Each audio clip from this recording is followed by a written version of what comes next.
సాతానుకు మరణం వచ్చింది.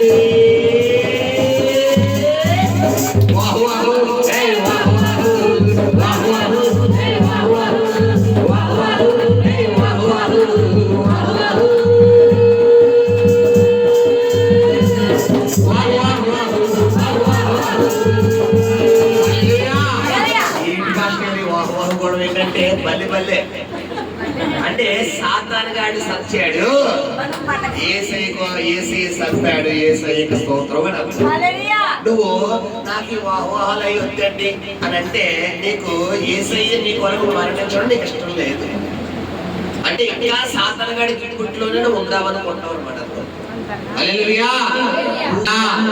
పాపం అనే అతిక్రమం అనే గోడకు యేసు రక్తము పిల్లరా మరి ఆయన బలియాగముగా ఇచ్చి మన కొరకు మనకి తండ్రికి తెగిపోయిన ఆ సంబంధాన్ని కలిపింది సిలువలో ఆయన మాత్రమే. హల్లెలూయా. ఈ మరణాన్ని మనం జ్ఞాపకం చేసుకుంటున్నాం. అందరూ కూర్చున్న పిల్లరా చూడండి.